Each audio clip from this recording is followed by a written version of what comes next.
Hello students, 10th history के first chapter Europe में राष्ट्रवाद का उदय में एक बार आपका फिर से स्वागत है। तो हम इसमें कौन सा टॉपिक पढ़ रहे थे? क्रांतियों का युग 1830 से 1848। तो इसमें हम फ्रांसीसी क्रांति पढ़ चुके थे 1830 की, और फिर यूनान में राष्ट्रवाद के उदय को हम पढ़ चुके थे। यूनान के संघर्ष को हम डिस्कस कर चुके थे। अब हम बीच में डिस्कस करने लग गए कि राष्ट्रवाद के विकास में संस्कृति किस प्रकार से सहायक हो सकती है। तो इस कड़ी में हम अभी तक क्या डिस्कस कर चुके थे? रोमांटिसिज्म को, रोमानीवाद को डिस्कस कर चुके थे। तो रोमांटिसिज्म क्या था? जो कि लोक नृत्य, लोकगीत, कविता, साहित्य, कहानियाँ, इनके आधार पर राष्ट्रवाद की भावना को बढ़ावा देने में विश्वास करता था। ये एक विचारधारा थी, एक आंदोलन था। इतना हम पढ़ चुके थे। इसके बाद हमें दो हेडिंग्स इसमें और डिस्कस करनी थी संस्कृति के पार्ट में, कि संस्कृति किस प्रकार से राष्ट्रवाद के उदय में सहायक सिद्ध हो सकती है। तो संस्कृति भी हम डिस्कस कर चुके थे, लेकिन एक बार फिर से रिवाइज कर लेते हैं कि संस्कृति क्या है। संस्कृति है कला, साहित्य, संगीत, परंपराएं, विचारधाराएं, इन सब का कॉम्बिनेशन क्या कहलाता है?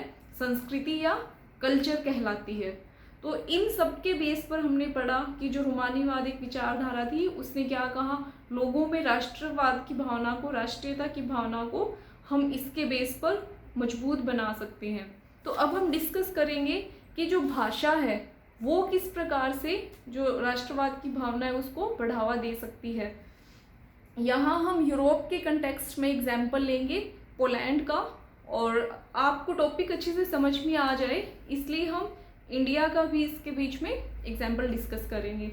तो पोलैंड क्या था? उस समय पर रूस के अधीन था, रूस का गुलाम था, और रूस ने क्या किया? वहाँ के स्कूलों में पोलिश भाषा को हटा करके रूसी भाषा को उन्होंने लागू कर दिया कि जो बच्चे हैं अब वो शिक्षा किस में प्राप्त करेंगे? रूसी भाषा में प्राप्त करेंगे। इसके खिलाफ पोलैंड के लोगों ने 1831 में संघर्ष, विरोध भी किया, लेकिन ये विरोध जो रूस की सेना थी उसके द्वारा दबा दिया गया। लेकिन लंबे समय तक क्या रहा कि जो पोलिश भाषा थी वो पोलैंड के लोगों को एकजुट करने का एक माध्यम बनी रही रूस के खिलाफ संघर्ष में। यानी कि ये एक प्रतीक बन चुकी थी, एक सिंबल बन चुकी थी कि किस प्रकार से वो रूस के खिलाफ लड़ाई लड़ रहे हैं। जैसे वहाँ के जो पादरी थे, जो पोलैंड के पादरी थे, उन्होंने आम लोगों को जोड़ने के लिए क्या किया? जो भी चर्च के काम थे, जो भी धार्मिक आयोजन होते थे, उन्होंने वो किस में शुरू करने की? पोलिश भाषा में। और जब पादरियों ने ऐसा किया तो रूस की सरकार ने क्या किया? उनको गिरफ्तार करके उन्होंने जेलों में डलवा दिया, साइबेरिया भेज दिया उन्होंने, यानी कि पोलैंड से वो उनको बाहर ही ले गए। तो इस प्रकार से लंबे समय तक जो पोलैंड के लोग थे उन्होंने पोलिश भाषा को आधार बनाया अपने संघर्ष का। और इस चीज़ को हम इंडिया के एग्जाम्पल से भी समझ सकते हैं। कैसे समझ सकते हैं? जैसे कि हिंदी क्या है? हमारी मातृभाषा है, और जब अंग्रेजों का हमारे ऊपर कब्जा था तो भारतीयों को जोड़ने के लिए हिंदी क्या थी? एक जरिया बनी हुई थी भारतीयों को आपस में जोड़ने का। जैसे उस समय पर गीत प्रचलित था, हिंदी है हम, हिंदू है वतन हमारा। तो भाषा सिर्फ एक देश नहीं, विश्व के सभी देशों में आम लोगों को जोड़ने का बहुत महत्वपूर्ण आधार रही है। आज़ादी के बाद भी हम भारत में देख सकते हैं कि भाषा ने किस प्रकार से लोगों को आपस में जोड़े रखा है। हम देख सकते हैं आज़ादी के बाद भाषा के आधार पर भारत में बहुत से राज्य बने।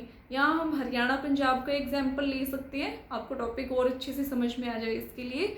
जैसे जो हिंदी भाषी लोग थे उन्होंने कहा कि मतलब हमारे हितों की रक्षा के लिए क्या जरूरी है, हमारा हिंदी भाषी राज्य अलग बनाया जाए। इसीलिए 1966 में क्या हुआ? पंजाब राज्य को काट करके हरियाणा राज्य बना दिया गया।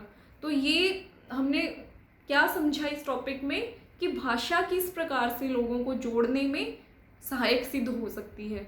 तो यहाँ हमने यूरोप के कंटेक्स्ट में इसको पढ़ा है, और इंडिया का एग्जाम्पल सिर्फ समझने के लिए हमने लिया है। फिर क्या है?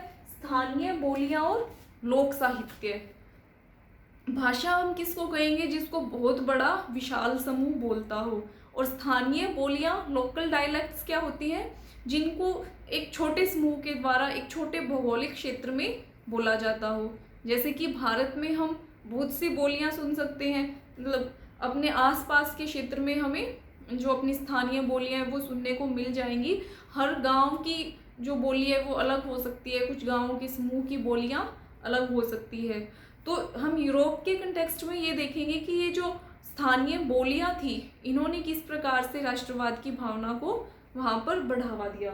और लोक साहित्य क्या होता है? जैसे कि जो किस्से कहानियाँ समाज में प्रचलित होते हैं हमारी सोसाइटी में, वो हम सुनते आ रहे हैं और फिर हम जो अगली जनरेशन है उनको आगे हम ट्रांसफ़र करते आ रहे हैं। तो ये क्या कहलाता है? लोक साहित्य कहलाता है। जैसे हम अपनी दादी नानी से कहानियाँ सुनते थे कि मतलब इस प्रकार की परंपरा थी, इस प्रकार के रिवाज थे, तो ये क्या कहलाता है? लोक साहित्य कहलाता है। इसी में हम लोकगीतों का भी एग्जाम्पल ले सकते हैं। जैसे कि हमारे परिवारों में जो त्योहार मनाए जाते हैं, विवाह शादियों के अवसर पर काफ़ी सारे मतलब आपने सुने होंगे लोकगीत जो गाए जाते हैं।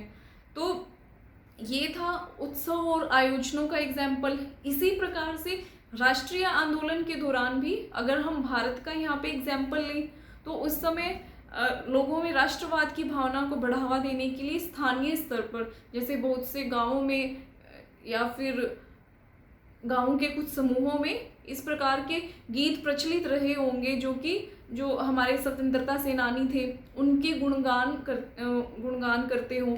तो इसी तरीके का जो एजेंडा है वो यूरोप में भी हमें देखने को मिलता है कि किस प्रकार से जो स्थानीय बोलियां हैं और लोक साहित्य हैं उन्होंने राष्ट्रवाद की भावना को बढ़ावा देने में किस प्रकार से अपना योगदान दिया। तो स्थानीय बोलियों का योगदान कैसे रहा?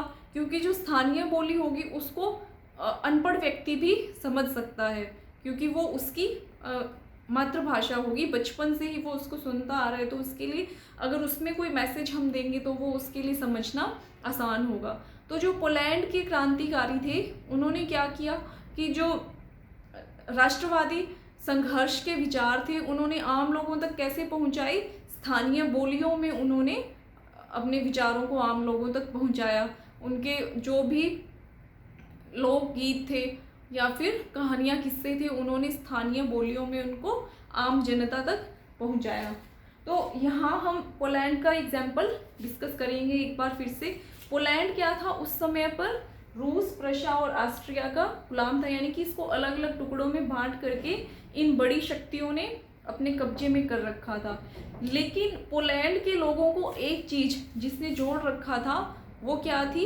इनका लोक साहित्य था। यानी कि जो पुराने समय से इनके क्रांतिकारी थे जो संघर्ष करते आ रहे थे, उनके जो संघर्ष का गुणगान है उसने इनको जोड़ रखा था। नाटकों, कहानियों के माध्यम से आम लोगों के बीच में उनके संघर्ष को फिर से जीवित किया जा रहा था कि आप लोग फिर से उठो और संघर्ष करो कि जो हमारे स्वतंत्रता सेनानी थे वो किस प्रकार से लड़ कर के गए। तो इसी कंटेक्स्ट में हम पोलैंड के एक क्रांतिकारी थे कैरोल कुरपिंस्की, इनका एग्जाम्पल लेंगे। इन्होंने क्या किया? अपने ओपेरा और संगीत के द्वारा इन्होंने आम लोगों के बीच में राष्ट्रीय भावनाओं का प्रचार किया।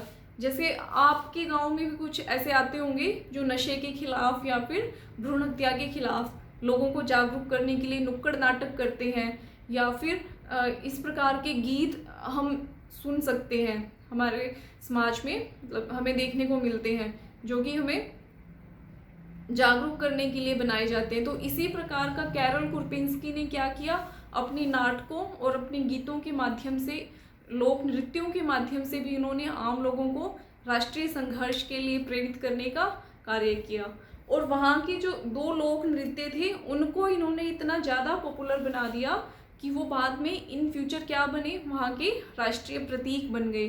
जैसे हम भारत के राष्ट्रीय प्रतीक, राष्ट्रीय चिन्ह पढ़ते हैं, इसी तरीके से वो जो 2 लोक नृत्य थे, कौन से थे वो लोक नृत्य? पोलेनेस और माजूर्का, बाद में पोलैंड के ये क्या बन गए? राष्ट्रीय प्रतीक बन गए।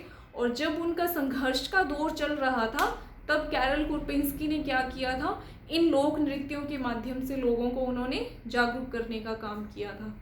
तो ये था हमारा पूरा टॉपिक कि किस प्रकार से जो संस्कृति है वो लोगों में राष्ट्रवाद की भावना को जागृत करने में महत्वपूर्ण भूमिका निभा सकती है। तो इसमें हमने जो 3 हेडिंग्स डिस्कस की हैं, इन तीनों को हम अलग अलग क्वेश्चन फॉर्मेट में भी अटेम्प्ट कर सकते हैं, और अगर बड़ा क्वेश्चन पूछा जाए तो इन तीनों पॉइंट्स को एक ही क्वेश्चन में भी डाला जा सकता है।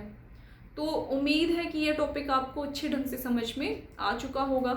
इसके बाद जो अगला टॉपिक हम डिस्कस करेंगे वो क्या होगा, 1848 की फ्रांसीसी क्रांति, कि वो किस प्रकार से घटित हुई और उसके क्या परिणाम रहे। तो आज के लिए इस वीडियो में इतना ही। धन्यवाद।